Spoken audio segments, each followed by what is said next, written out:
All right, well, here we are for another installment of the Weld RE5J Board of Education's recap. I think that's as creative as we're getting. Yep. I'm Michael Wales. I'm the president of the Board of Education. My name is Jeremy Scott. I am the treasurer for the Board of Education. And we had our meeting last night at the Milliken Elementary School. Again, this is part of our kind of tour all the schools in the district. We used to do this. We didn't in the COVID year. Now we're getting back in the swing of it. But the start of the school year, we have a meeting in each one of our school buildings. We get a presentation by the staff. We have a dinner with them, and then we have our regular board meeting there in the school. And so last night, Milliken Elementary. And the one thing I would mention about the meeting that I think was most impressive was they usually tell us about some interesting things going on. The grant that Milliken Elementary has received to do a before and after school program that I think they now have right around 60 kids involved in. There's a waiting list for it. It's a big commitment. They've got to be there morning and evening. They're doing a bunch of enrichment activities. And we received, the district received, elementary school, Milliken Elementary received a grant that's $150,000 a year for 3 years with an optional for 2 more. Yep. Possible as well. So, in the ballpark of at least, if not maybe a little bit more of a $500,000 investment in our kiddos there, doing some really great stuff. So that was really fun to hear about. The things that they're working on and doing at that school is really great. And we definitely do, as a district, and certainly we as a board we go after all those grant dollars we can because they let us do some really neat stuff. And that's one of them. So we got 60 kiddos really being doing some cool stuff. Well, I've said it before and I'll say it again. My grandfather told me, he said, if somebody ever offers you money, take it. Exactly. So we had a kind of a big celebration last night in our celebrations and recognitions of staff and students. So the Colorado Association of School Boards, which we're a member of, it's a member association of school boards in Colorado, appropriately named, and they give an award every year. And it's not just a single award; they give them to multiple individuals. But it's called the Mcguffy Award, and it recognizes outstanding leadership on a school board. And we, as a board, nominated our vice president Peggy Wakeman, who is term limited this year. So this is her. She's kind of down in the final month of her. Yeah, 2 or 3 meetings left is all she's got. Service. So we nominated her for an award, and she won it. And I was able to present the award to her last night. Very emotional. I got very emotional as soon as I saw her face. I thought I could do it, but. And she started crying, and so I started crying, and that's how it goes. But I'm going to edit in some pictures. Oh yeah, no, that'll be good. Yeah, because we got some pictures from that. But what an honor and what a privilege for me anyway to be able to present it to Peggy. But yeah, we're just we've been so blessed by the leadership that she's provided this district and the advocacy that she has provided for the staff and students in this district. So just a well-deserved award. So. Absolutely. We had a pretty full house as we have the last few weeks, and we had a number of people, members of the public, come and talk to us. And the main topic of conversation was, of course, the COVID protocols. As we had committed to earlier, the plan was to evaluate those protocols at this meeting and potentially make some changes. After our last meeting, where this came up, we really learned and already knew that there were a lot of people. This wasn't just something that the board cared about, but there's a lot of people in the community and parents and teachers cared about. So one of the things we did in between our meetings was convene a task force. And we do this from time to time. The school board is enabled to convene task forces of different stakeholders to come together and discuss a problem. Yep. And the goal of most of the times of these task forces is they will come up with a recommendation that will then come back to the school board to either be, perfected and approved or not approved or, whatever. So we elected to do that this time. Superintendent Tressler really worked hard to pull together a group of people that represented a variety of opinions about things like masks and vaccines and quarantines, and we had a mix of teachers and administrators, but also a lot of parents and community members participating. And again, I give a lot of credit to our interim superintendent. She put together a great process that really got people in there working and in conversation in smaller groups. There was about 23 of us all together, 4 different working groups. Both President Wales and I were in attendance, but we didn't actually participate in any of the conversations or small group stuff.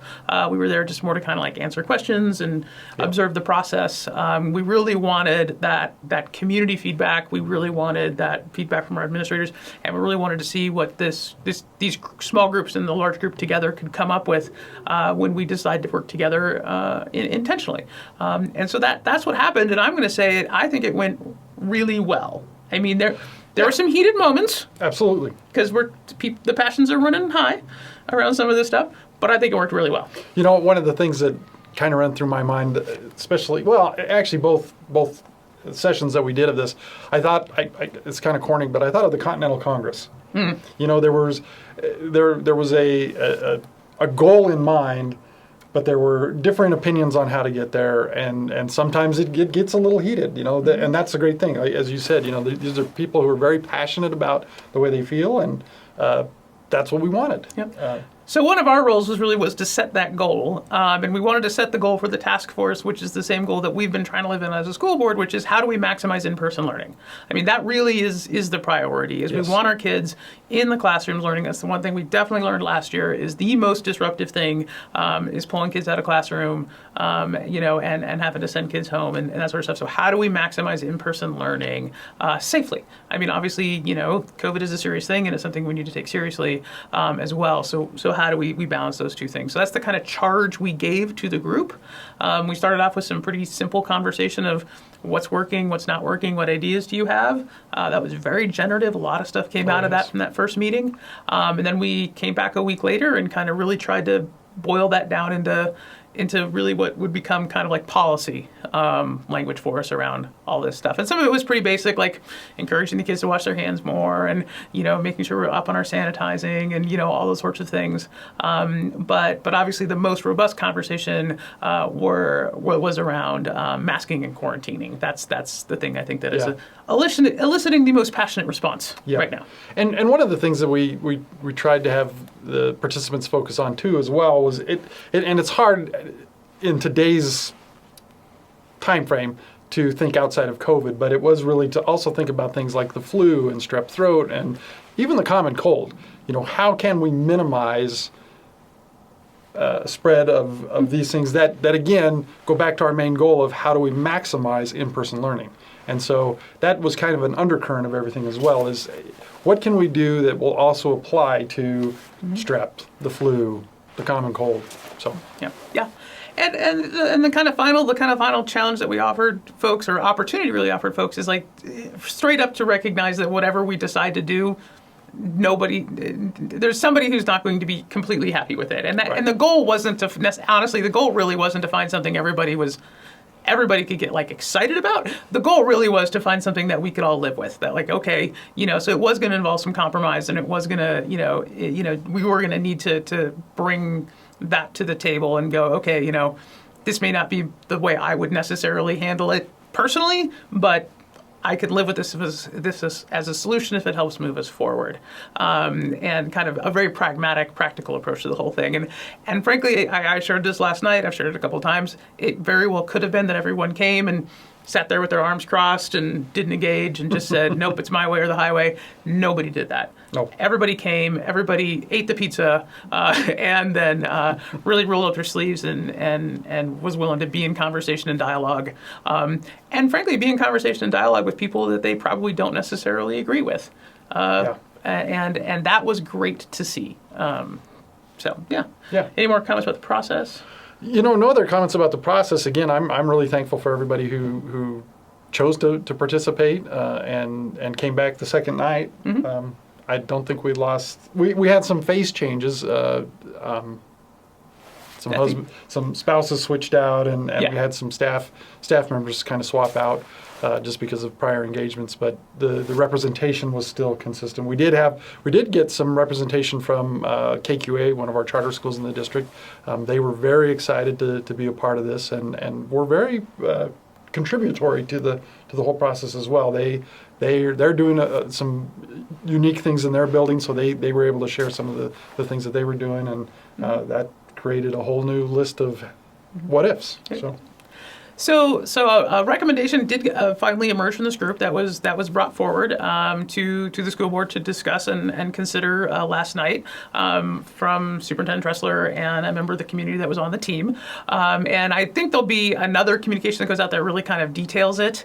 But the kind of high-level overview of what the recommendation was moving towards a place where masking, because under normal situations, masking will go back to being optional, but still encouraged. It is still the recommendation of pretty much every health department and thing. It's still highly encouraged. There'll be signs on the doors that basically say you are highly encouraged to continue to mask in this facility. But it will no longer be a requirement under normal situations.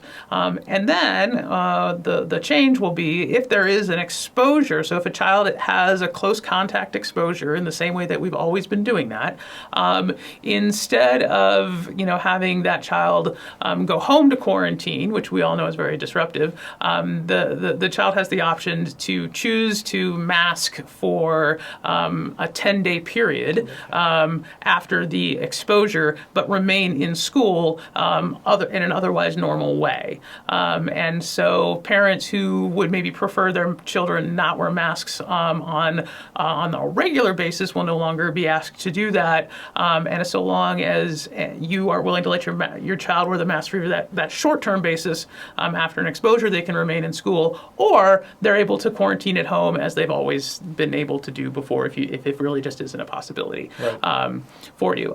There's also a way to there's a way through kind of the testing protocols to cut that time short, either the in-school masking or the at-home quarantining. You can choose to test after 5 days, and if you get a negative test after 5 days, after 8 days, you can either remove the mask or come back to school, depending on how you're practicing your quarantine.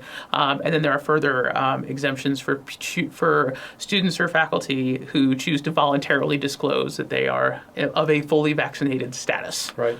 As well as medical exemptions. Medical exemptions will still be I guess, honored. Mm-hmm. I don't know if that's the right term to use, but a medical exemption will still be allowed to exist in that in-school quarantine situation. Yes, and medical exemptions which require like doctor's notes, right? Things like that. So the thing that I kind of like about this is it's basically kind of self-correcting. If there isn't a lot of COVID or there's no COVID, then there's no masking, there's no quarantining. If there is a lot of COVID, then there'll be more masking and there'll be more quarantining. I mean, it's self-correcting in that way. And because it has the exemption for people who have been fully vaccinated, there is a bit of an encouragement in there. That especially once that becomes available, hopefully towards the end of the month, we're hearing for all of our students, ages 5 and up. There's a little further encouragement to go ahead and get that vaccine, and just kind of let you be as normal as you can be in the school under those circumstances. So that's the proposal in a nutshell that was made. Again, there'll be a more detailed kind of a thing that comes along with that. It was, again, presented to the board, and it was voted on and approved by the board at the meeting last night to be effective starting Monday, October 11th. 11th, not the 1st. Not the 1st. The 11th. So keep an eye out on for emails from the district. You may also look at the district webpage and also the district's Facebook page. There may even be some information that is sent home with your kiddos, maybe in a Friday folder or something like that. But the finer details of this policy will be included there. And as you were saying, the self-correcting piece, I really like the self-correcting piece about it as well. I also like that it is it's building specific. So that we're not making a decision for every building in the district, because we do have some unique situations. I mean, we obviously have a different environment in a middle school than we do in an elementary school, and some of the things that would work in a middle school wouldn't necessarily work in an elementary school, and vice versa. Early on, we had some of our elementary schools were having really high cases, and some of our elementary schools had no cases. And again, we were trying to apply the same fix to both of those situations where we only really needed to be focusing on the one. So that's the other piece I like about it, is that it allows it to be specific to the building and really actually the classroom. Yep. And so the hope is that this is a protocol that we can actually live under for a while. The goal is that this is flexible enough that it will allow us, even through some peaks and valleys of COVID or whatever comes next, that we can do this without having to continually change the rules of engagement. I know that's another been a source of frustration. It's frustration for us. It's frustration for, I know, parents and stuff, that the rules seem to keep changing. And part of that is the rules that we are being given from other groups keep changing. So we will continue to adapt in the ways that we have to, but the hope is that this can be the protocol we live under for a good long time, and it will just let us ride out what I'm hoping is sort of the tail end of all of this. Yeah. And one other thing I think we should point out, and we discussed this a little bit in the meeting last night, with us coming into the cold, flu, strep, and still some COVID stuff going on, we're coming into this season. If your kiddos aren't feeling good, if they're showing any kind of symptoms, we really ask that you please keep them at home until you can either get a test of some kind to know that they don't have the flu or they don't have COVID, or maybe they just need a day or two just to recoup and get better on their own. We're working really hard with our front desk staff to relax the requirement that you have a doctor's note in order to have an excused absence for those illnesses. But if you see sniffles, or if there is a fever or a cough, I would encourage you to lean on the side of caution and keep your kid home for a couple of days until they get to feeling better. Another thing that we have to say it. If you have gotten a COVID test for your child and you're awaiting the results for that COVID test, please don't send your child to school while you await the results of that test. We actually had a situation this week where we had five positive cases from students who had been tested but were sent back to school while they awaited their test results.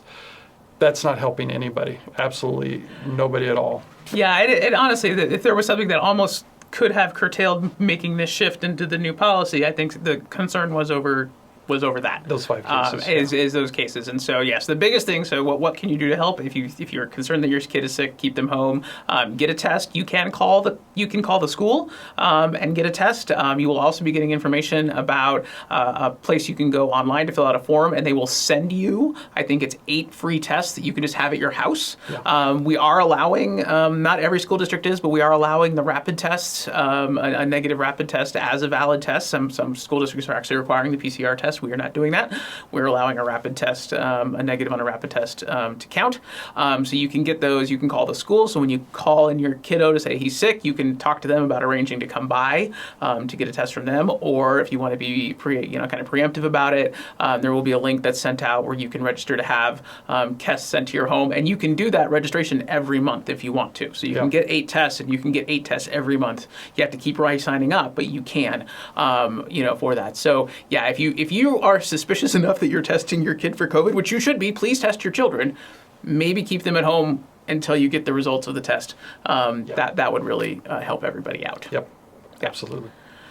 All right. So the other thing that we had actually, so while that was definitely the thing that I think draws a lot of the attention right now, there actually were a couple other items that happened at the school board meeting that were actually also really, really important.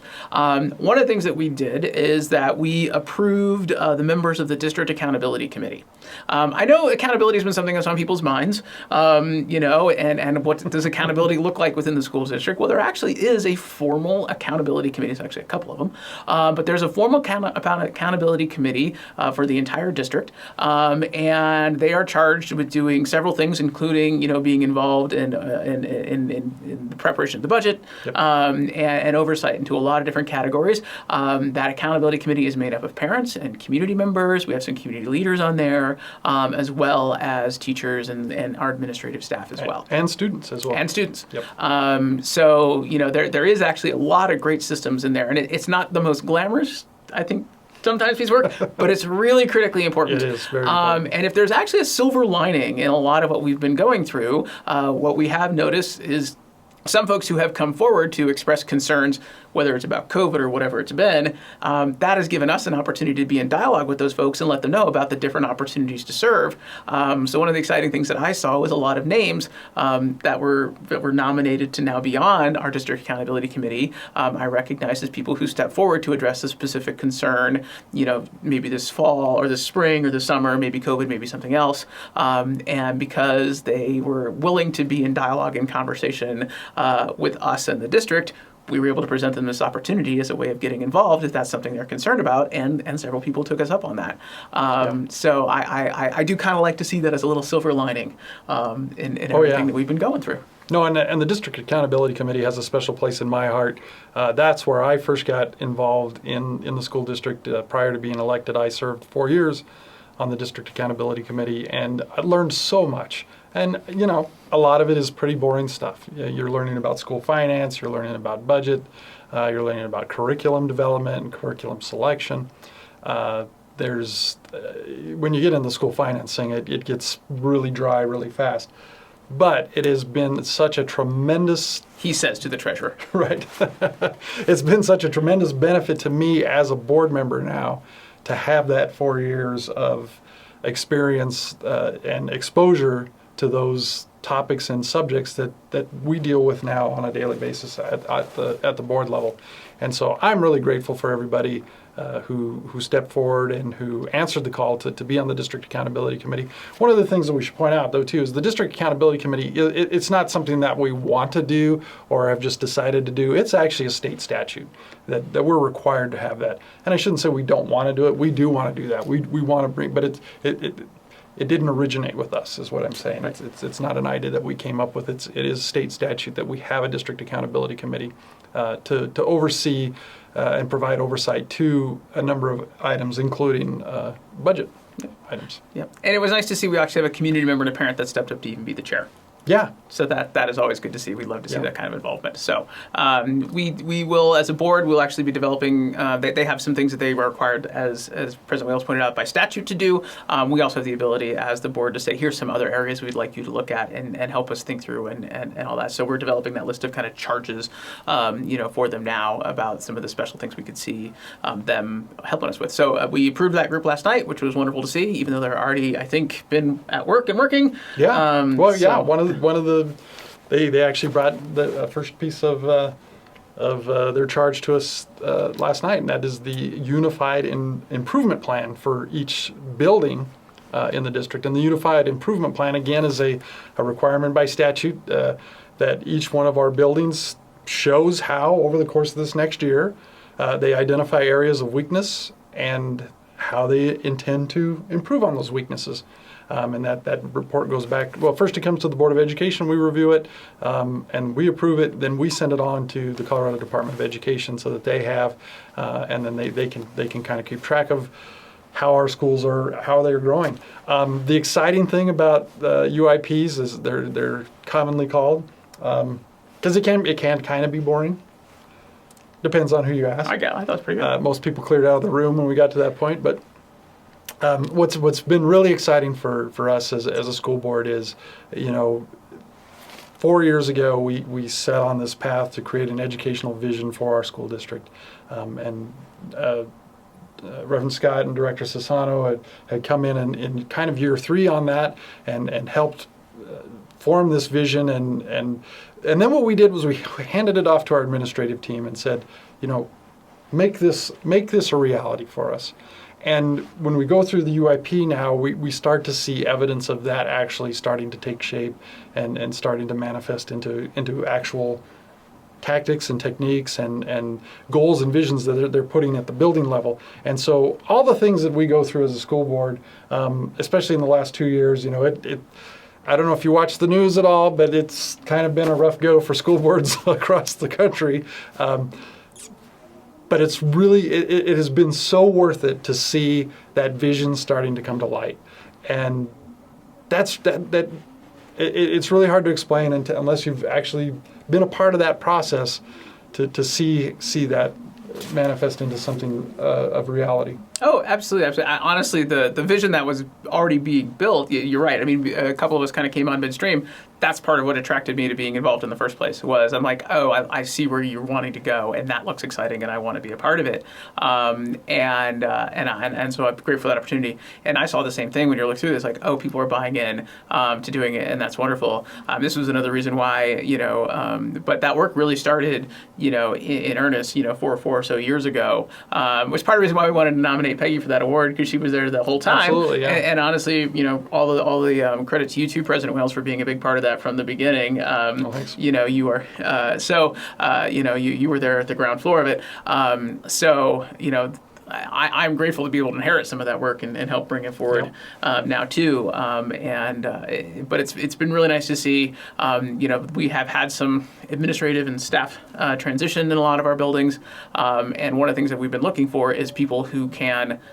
Since we know kind of where we are and where we want to go, we're looking to find people who can do that, help us get there. And you can see in the UIPs that these folks are putting together that, we've got some really great people in really great positions who, already are bought into what it is we're trying to do. Yeah. And I think that would attract some of our DAC members as well, because they were very complimentary as well. So for sure. There's a lot of alignment, despite, I know it's a lot of other things going on in the district.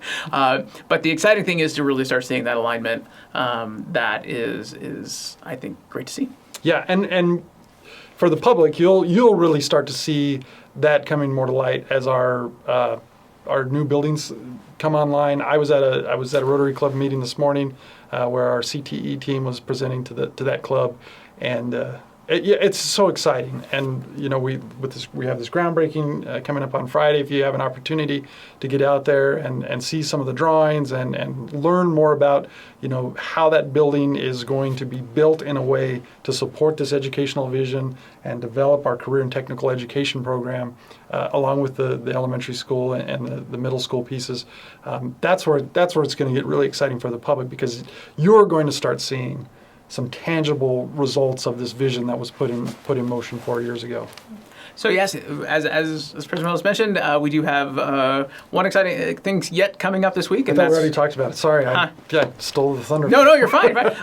This coming 4 o'clock this Friday, we'll be doing the groundbreaking for the new Roosevelt, which, if you don't know, is going to be located south of 60 on Highway 13 on Colorado Boulevard, right where the houses stop and the corn begins, just south of the railroad tracks. Just south of the railroad. So you'll see kind of a big to-do set up. So you're welcome to come on down and be part of watching us dig some shovels. And then at 5:30, yes, back at the high school, there's actually going to be a barbecue that's being catered by some of our culinary students. So it's actually being catered by our students in our culinary program at our high school, at the current high school. And so you're going to get a taste of one of the things that not only can we do now, but then imagine once they have the kitchen and all the other resources that are coming as a new building, what they'll be able to do. It's going to be amazing.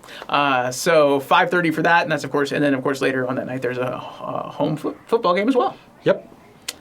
And if you wear your Roosevelt colors to the barbecue, you get fed for free. Yes. So break out your big R. There you go. All right. I think that's that. Yeah. That pretty much was everything that we had. It is. Well, thank you for being interested in what's going on in the district. Thank you for participating in this. We will continue to do these recap videos as long as people watch them. Thank you. Have a good one.